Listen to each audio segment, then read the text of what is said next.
लोग, जैसा कि आप जानते हैं कि प्रधानमंत्री नरेंद्र मोदी जी पर और भारत सरकार पर, साथ ही साथ इलेक्शन कमीशन पर इस समय विपक्ष हमलावर है और वृहद पैमाने पर वोट चोरी का आरोप लगाया जा रहा है।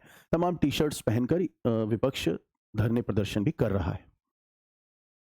इसके पूर्व में विपक्ष द्वारा जो आरोप लगाया जाता था वह कुछ इस प्रकार था कि संभवतः प्रधानमंत्री की जीत का कारण, 3 बार प्रधानमंत्री बनने का कारण ईवीएम का हैक होना है। अब इनसे कोई ये पूछे कि 2014 में जब प्रधानमंत्री जी सत्ता में आए थे तब उन्होंने कौन सा ईवीएम हैक किया था, तब तो कांग्रेस की ही सरकार थी।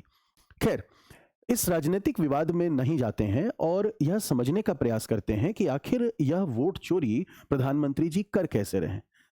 इस संदर्भ में पिछले दिनों एक बहुत ही महत्वपूर्ण डेटा वर्ल्ड बैंक ने रिलीज किया, जिसको पीआईबी ने अपनी वेबसाइट पर स्थान भी दिया और तमाम प्रतिष्ठित कोचिंग संस्थाएं जो कि यूपीएससी की तैयारी कराती हैं, क्योंकि यूपीएससी में करंट अफेयर्स की एक बहुत बड़ी भूमिका होती है, तो उन्होंने भी इस न्यूज़ को कवर किया। जैसे कि दृष्टि आईएएस में भी अगर आप देखेंगे तो यह न्यूज़ आई है कि India becomes 4th most equal country globally, और ये न्यूज़ का जो सोर्स है वो पीआईबी द्वारा रिलीज की गई एक न्यूज़ है। India's story on bridging inequality, World Bank places India among world's most equal societies। तो पीआईबी ने वर्ल्ड बैंक के डेटा जो रिलीज किया उसके आधार पर एक न्यूज़ बनाया, उसको तमाम कोचिंग संस्थाओं ने प्रमुखता दी, जैसे कि आपको मैंने अभी दृष्टि आईएएस का दिखाया भी। इस तरह की न्यूज़ सामान्य रूप से जो भारत के संदर्भ में पॉजिटिव न्यूज़ होती है, उसको जो यूट्यूब गैंग चलता रहता है वो इनको इग्नोर कर दिया करता है, क्योंकि वो उनके ब्रैकेट में फिट नहीं होता, उनके नैरेटिव में फिट नहीं होता।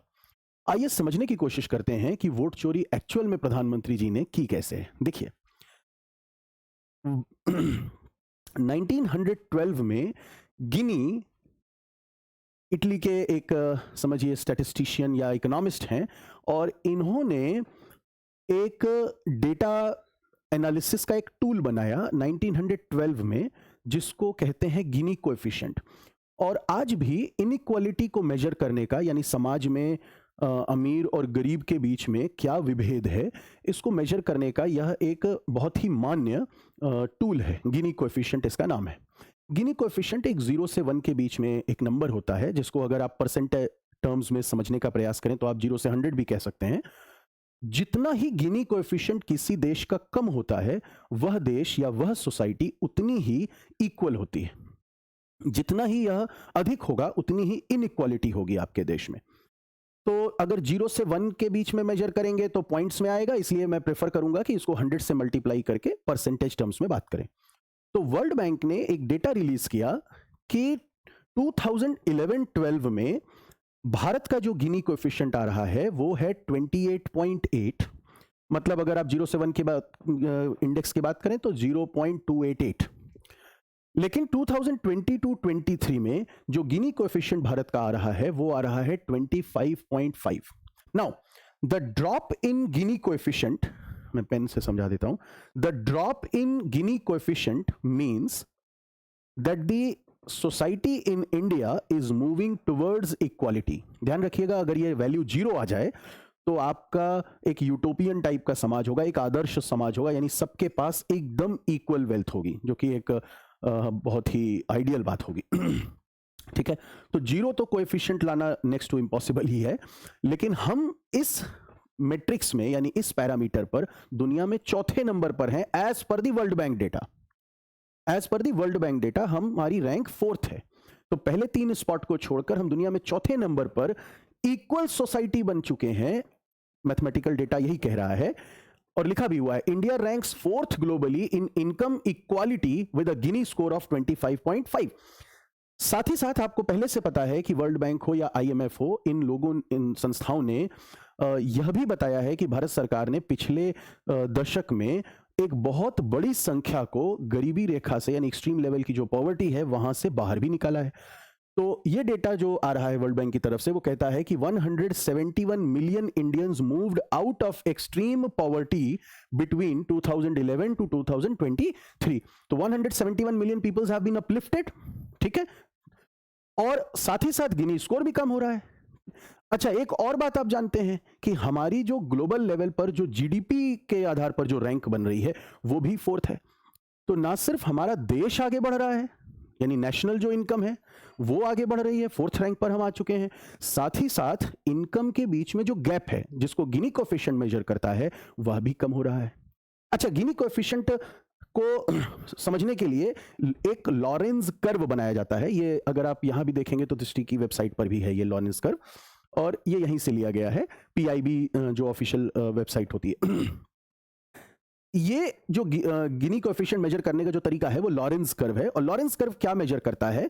एक एक्सिस पर cumulative share of income earned और दूसरी एक्सिस पर cumulative share of people from lowest to highest. यानी यहां से जैसे जैसे आप इधर बढ़ोगे धीरे धीरे, अगर देश की जनसंख्या 100 मान लें तो 1 2 3 4 ऐसे ऐसे करते हुए 100 आएगा, ठीक है? तो 10%, 20%, 30% करते करते आप 100% पूरे देश की जनसंख्या कवर कर रहे हो। और इस एक्सिस पर आप उस जनसंख्या द्वारा कितना टोटल इनकम जनरेट हुआ है या इनकम है वो कैलकुलेट कर रहे हो, जोड़ रहे हो। तो आप सोचो कि अगर आप यहां हो, इस पॉइंट से थोड़ा सा आगे हो, तो आपने मान लीजिए 10% जनसंख्या भारत की कवर की, और अगर आपका ये एक्सिस पर ग्राफ ऊपर नहीं गया तो 10% जनसंख्या कवर हुई, 5% टोटल इनकम आई। आप आधे पे आ गए 50% पर, और 50% पर आप अगर 30% वेल्थ ही एक्यूमुलेट कर पाए हो, देश भर की जोड़ पाए हो, इसका मतलब कि समाज उस तरह से इक्वल नहीं है। खैर, पूरी तरह से तो इक्वलिटी नहीं हो सकती, लेकिन अगर आपका कर्व ऐसा होता, लाइन ऑफ इक्वलिटी यानी 45 डिग्री का एंगल बन रहा होता, तो जब आप 50% पर होते तो ठीक 50% वेल्थ भी कैलकुल आपकी आ चुकी होती क्यूमुलेटिव। यानी 50% आबादी है जो इस कर्व में, और 50% वेल्थ है, यानी एकदम समाज में बराबर से सबको वेल्थ मिली हुई है। 100% आबादी होगी तो 100% वेल्थ होगी। अगर आपका लॉरेंज कर्व ऐसे जा रहा है, इसका मतलब है कि समाज में 100% इक्वालिटी आ चुकी है, और गिनी कोएफिशिएंट 0 आएगा। अब ये हो नहीं सकता, तो ये जो कर्व है इसको समझने की कोशिश करिए। हर देश का कर्व ऐसा ही होगा, एक पैराबोलिक टाइप का कर्व ही बनेगा, लेकिन ये कितना इस लाइन ऑफ इक्वालिटी से दूर है उतना ही समाज आपका इनइक्वालिटी की तरफ है। जितना ही ये Lorentz curve line of equality के पास है उतना ही आपका समाज इक्वल है। तो भारत ने पिछले दशक में कम से कम इस डेटा पर तो बहुत अच्छा काम किया है कि हम धीरे धीरे, हमारा जो लॉरेंज कर्व है वो इधर पहुंच रहा है और हमारा गिनी कोएफिशिएंट घट रहा है। Probably this is one of the most important factor which is responsible for the prime minister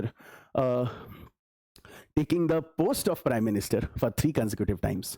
एक बात यह है, अच्छा, इससे मैं इनकार नहीं कर रहा हूं कि वोटर लिस्ट में गड़बड़ी है, निश्चित रूप से गड़बड़ी है, तभी तो एसआईआर जैसी लार्ज स्केल पर एक्सरसाइज इलेक्शन कमीशन करा रहा है।